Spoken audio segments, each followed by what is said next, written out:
Fondasi Iman Kristen Alkitabiah.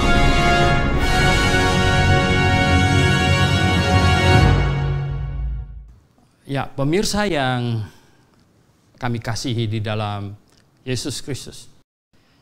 Kali ini saya ingin mengajak pemirsa sekalian untuk mempelajari sesuatu yang belakangan cukup kontroversial, yaitu mengenai nama Sang Pencipta. Nama Sang Pencipta. Pertama, saya ingin sampaikan kepada Anda bahwa sesungguhnya Pencipta tidak membutuhkan nama. Dia satu. Satu itu tidak perlu nama. Mengapa manusia perlu nama? Karena manusia banyak.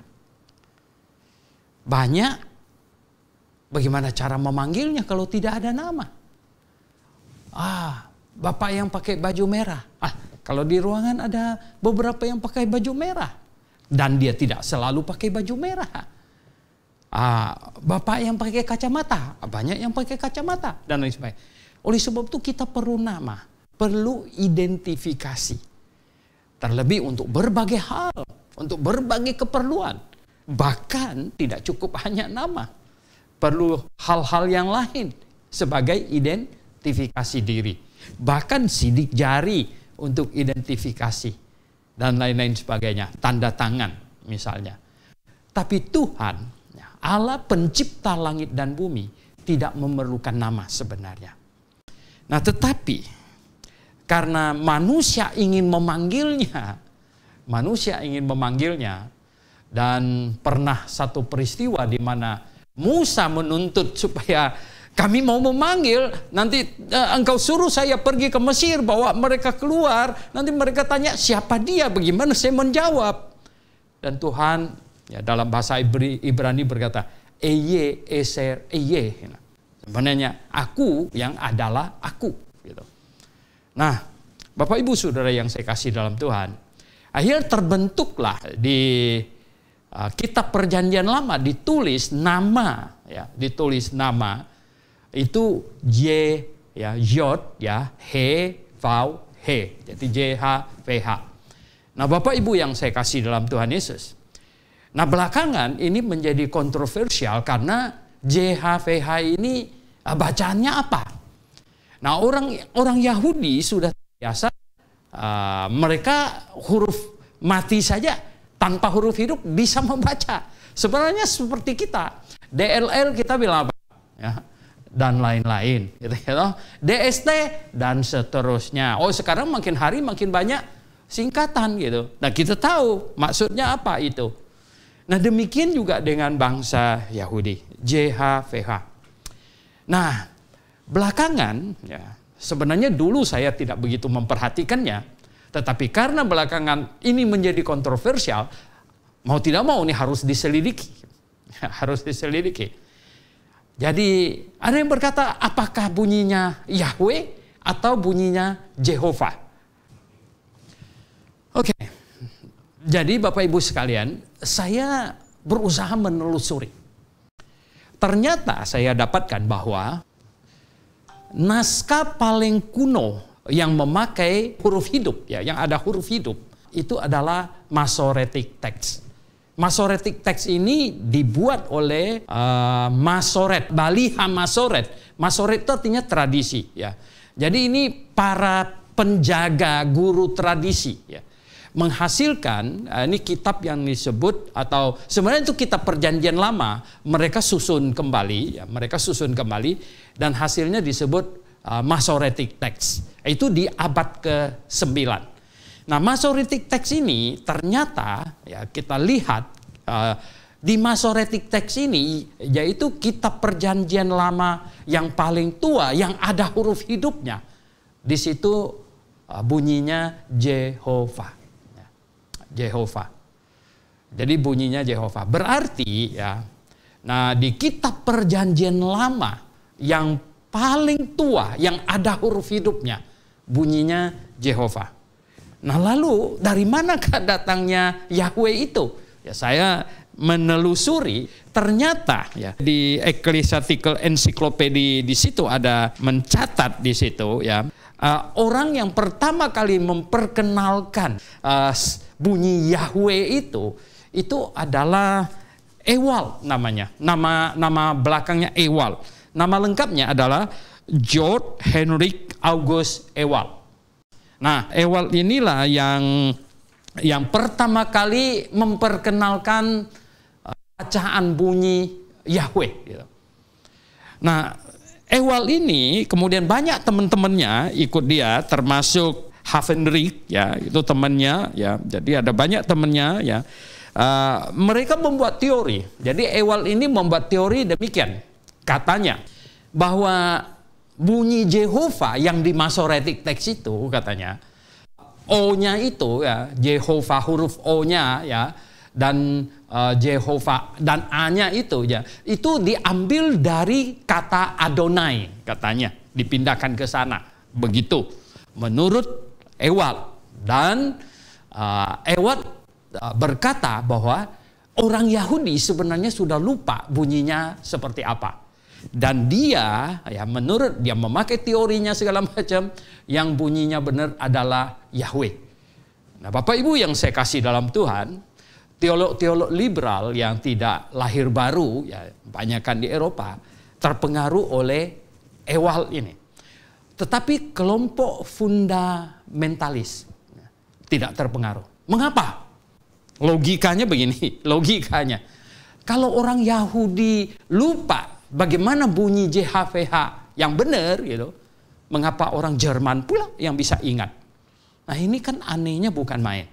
Jadi Bapak Ibu yang saya kasih dalam Tuhan Yesus, oleh sebab itulah ya, Ewald ini yang memperkenalkan sebutan Yahweh itu sekitar 1830-40-an begitu.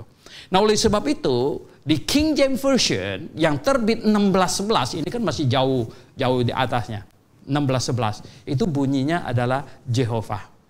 Nah Bapak Ibu yang saya kasih dalam Tuhan Yesus, oleh sebab itu ya kami kelompok fundamentalis tidak terpengaruh oleh Ewald ya.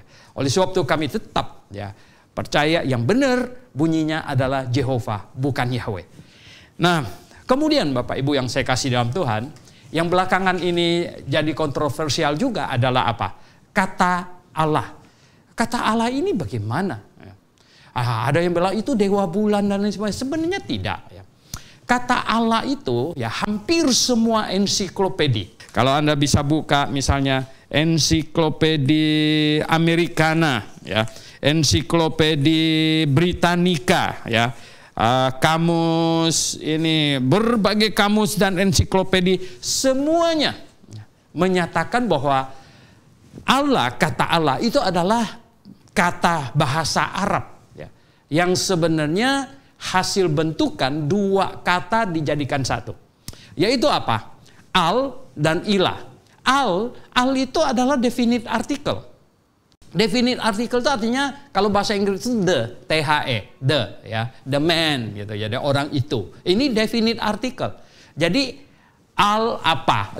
Nama masjid banyak yang al gitu ya. Jadi al mutakim, jadi si mutakim itu. Begitu. Jadi al apa? Nah, al ilah. Ilah itu apa? Ilah itu adalah sesuatu yang disembah, ya, sesuatu yang disembah. Nah, lama-lama ya al-ilah ini jadi tersambungkan menjadi satu kata, hilang i di tengahnya itu menjadi Allah. Nah oleh sebab itu segala sesuatu yang mereka sembah, artinya yang disembah, itu disebut Allah, karena al-ilah. Jadi ya nggak heran kalau mereka menyebut patung itu Allah, menyebut bulan Allah, gitu. Itu yang disembah. Nah sama dengan pemakaian kata theos, gitu.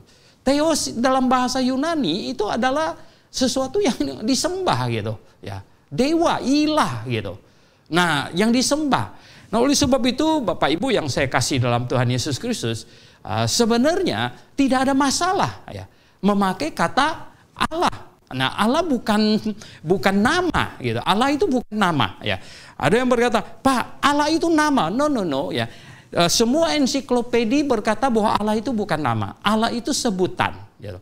Sebutan kepada yang disembah. Begitu. Nah tetapi ada agama tertentu berkata itu Allah, itu nama. Ya itu terserah gitu ya. Saya kasih contoh perumpamannya demikian. Misalnya gini ya. Laksamana. Laksamana itu kan sebutan bukan nama. Itu adalah apa? Jenderal Angkatan Laut gitu, Laksamana. Tapi ada orang kasih nama anaknya Laksamana misalnya gitu. Nah sekarang Laksamana sebutan apa nama? Jadi Bapak Ibu yang saya kasih dalam Tuhan, itu tergantung siapa yang menyebutnya dan siapa yang membacanya gitu. Nah kalau anak cucunya yang kakeknya Laksamana dibilang itu nama kakek saya. Tetapi kalau kita tanya sama Angkatan Laut, Laksamana itu apa? Oh itu komandan kami katanya. Nah jadi Bapak Ibu yang saya kasih dalam Yesus Kristus, begitulah kata Allah. Nah kata Allah itu sebenarnya sebutan. Dia bukan nama. Tetapi ada pihak tertentu ya mengatakan itu nama. Atau dia menyebut yang disembahnya itu namanya Allah. Gitu. Oke, gitu. Nah sekarang tergantung siapa yang memakainya. Gitu. Sama dengan kata Laksamana tadi, siapa yang memakainya. Nah kalau yang memakainya Angkatan Laut dibilang itu sebutan. Gitu. Sedangkan kalau yang memakainya itu adalah cucunya Laksamana dibilang itu kakek saya. Gitu. Jadi Bapak Ibu yang saya kasih dalam Tuhan Yesus, kita tidak usah pusing akan hal ini. Kita sesuai dengan kamus, kita sesuai dengan ensiklopedi, kita sesuai dengan semua itu yang mengatakan bahwa Allah itu adalah yang disembah itu. Yaitu dia ilah. Ilah ya. Definite ditambah dengan definite artikel. Ilah ditambah definite artikel ya, menjadi Allah. Berarti yang disembah itu. Nah, Bapak Ibu yang saya kasih dalam Tuhan Yesus, oleh sebab itu ya sebenarnya ada banyak terjemahan Alkitab yang tidak berani pakai kata Allah, lalu mereka ganti dengan Elohim. Itu kacau itu ya. Mengapa? Itu bahasa Ibrani gitu. Lah kenapa pula kita tidak memakai bahasa Indonesia yang sudah baku dan kita pakai bahasa Ibrani pula gitu. Jadi Bapak Ibu yang saya kasih dalam Tuhan Yesus, ya kami mau melakukan segala sesuatu sesuai dengan kebenaran. Ya, kami tidak mau dipengaruhi oleh kelompok manapun juga. Ya, kami menyelidikinya dengan baik dan kami berdiri teguh di atas kebenaran itu. Gitu. Nah kalau kami selidiki bahwa kata Allah ya, bukan nama, tapi itu sebutan. Itu yang kami pegang sesuai dengan kamus, ensiklopedi, dan lain sebagainya. Nah ada orang berkata, Pak Suinto itu nama, coba tanya sama si Anu. Saya bilang kamu tanya cucunya Laksamana, dia bilang Laksamana itu kakeknya gitu. Ya itu tergantung kamu tanya sama siapa. Oleh sebab itu Bapak Ibu yang saya kasih dalam Tuhan, kami tetap memakai kata Allah. Demi kebenaran. Gitu. Dan kami memakai kata Jehovah, bukan Yahweh, juga demi kebenaran. Mengapa? Karena kami lebih percaya ya, itu Bali Hamasoret ya, dari orang Yahudi ya, daripada teolog Jerman. Gitu. Nah kalau teolog Jerman bilang ya orang Yahudi sudah lupa katanya sebutnya begini. Nah orang Yahudi lupa, orang Jerman bagaimana mungkin bisa ingat? Jadi Bapak Ibu yang saya kasih dalam Tuhan Yesus Kristus, saya hanya ingin mau mengajak Bapak Ibu sekalian untuk ya, menjadi orang yang berani berdiri di atas kebenaran, berapapun harga yang harus kita bayar. Bapak Ibu yang saya kasih dalam Tuhan Yesus, kiranya melalui video yang singkat ini, Bapak Ibu ya, terangsang untuk mengejar topik-topik kebenaran yang lain. Yang ada banyak kami sediakan di channel kami ini. Sebab itu Bapak Ibu yang saya kasih dalam Tuhan Yesus Kristus, kiranya Tuhan menyertai dan memberkati. Salam Maranatha.